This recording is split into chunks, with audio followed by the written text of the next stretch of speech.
Hey guys, tonight we're going to do a quick tutorial on plucking porcupine hair. Porcupines are an item that I'm happy as a buyer to take whole, just as you see it here in the picture, or I'll buy just the hair. When you're selling hair, you want to make sure you have nice, clean hair, all tied up in a nice bundle. All the hair needs to be going the same direction. It's very important that the hair is presented nicely because it's a tremendous amount of work to straighten all that out so that it can be sent on to the end user.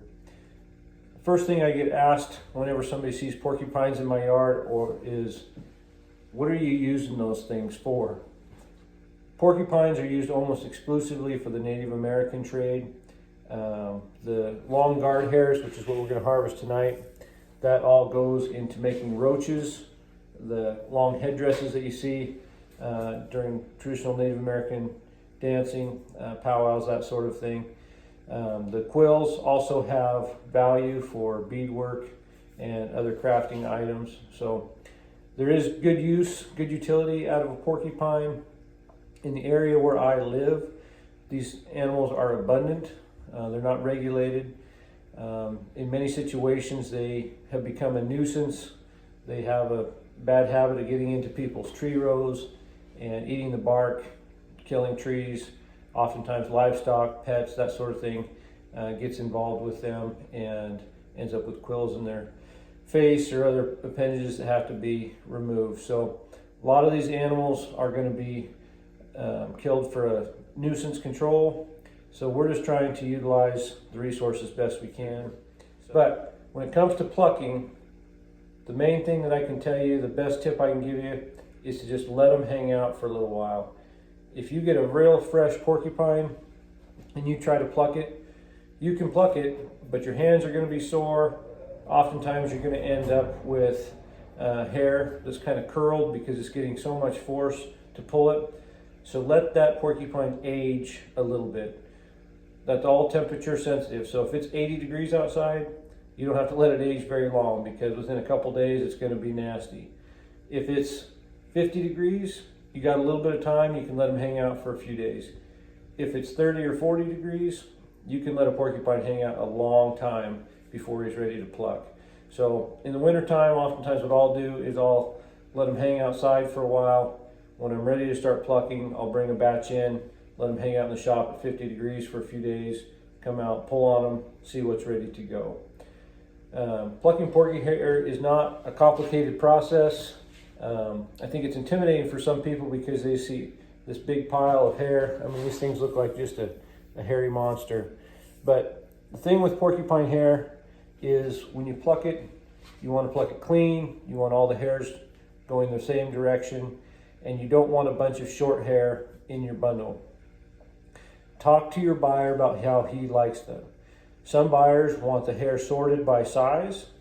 Some buyers want one bundle of porcupine hair per porcupine, and they'll take everything from 5 or 6 inch hair on up. So it's really important that you visit with the person who's going to be writing the check. They'll tell you how they like to start on the porcupine up front. Typically you'll find that the hair will get longer as you move to the back. So I get up to where I've first got close to 6 inch hair, and that's where I start plucking. On some critters that's right up here, on some that's way back here. But if it doesn't meet the minimum, there's no point in taking the time. But to see if they're ready to pull, I like to just grab a few tufts, and if you just give it a little pull and you start to hear some little popping where that fiber is actually being released, then it's ready to go. So this one I pulled on a little bit. I think we're ready to go. So what I usually do is I just use my fingers and try to grab a little clump of hair. Just pull like that. Now what I'm going to do is I'm going to, with my left hand, create a nice little bundle, and as I pull, I just let those hair fibers fall down. So I'm just going to be continually pulling, adding, pulling.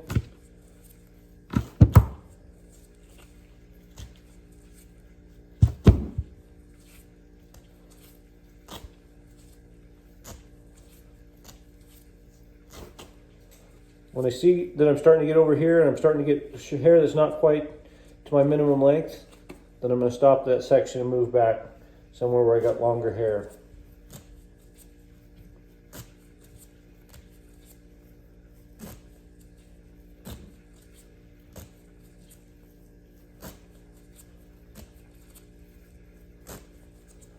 So there again, just taking that bundle, making sure my ends are all going the right direction. Don't have a bunch of under fur. You really just want the long hair. That's why if you can kind of get a clump together and you're just going to grab that last couple inches of hair and pull. Try to make sure you don't get any quills in there. That can ruin your day or at least make it less comfortable. One thing that will happen occasionally as you're going along, you'll grab a clump of hair and you'll start to get some under fur in there with it. And what you can do, grab a hold of that, and that'll make that hair, the under fur, start to separate from the hair, and you can just pluck it out. So here's a bundle or a bunch that was in there. It's mostly under fur with just like a couple strands of long hair. So you really don't want that under fur in there. That's just extra weight that the buyer doesn't want.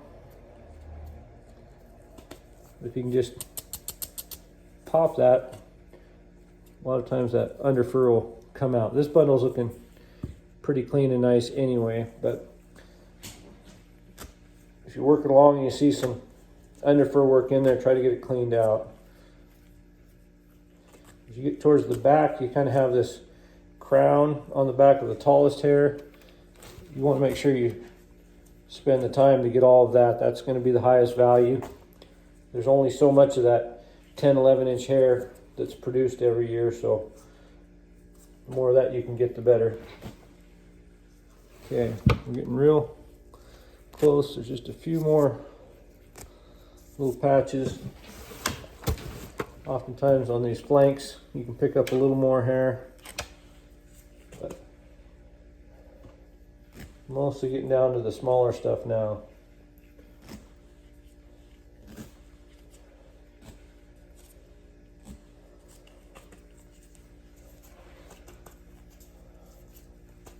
Okay, so we have a pretty nice clean bundle. It's not perfect. You can go like that, and then I like to, since we kind of teased up some of that under fur, just go clean it up a little bit. The cleaner your bundle looks, the better your price is going to be, because your buyer knows that he's getting good product. He doesn't have to worry about a lot of waste in there. He's just getting nice, good, clean. Okay, now we got a nice clean bundle. Want to make sure that we keep it wrapped up somehow, keep it together. Simplest way, probably just a small rubber band, a couple wraps around there. I don't like the great big office supply rubber bands. Porcupine hair is sold by the ounce. Those great big rubber bands add weight. I have had buyers that actually balked when I sent porcupine hair with great big rubber bands. So something small like this works. Once it's in a bundle, just go ahead and store it somewhere cool, dry, out of the sun. It'll last a long, long time. If you don't have a bunch, you can wait till it stacks up, put it in a pile, send it all at once. What you're gonna find is over the long term, you're probably gonna average fairly close to an ounce per critter. Maybe a little bit less, depending on the year. Maybe they ran small, maybe they didn't have as much hair, maybe you didn't do as good of a job of plucking.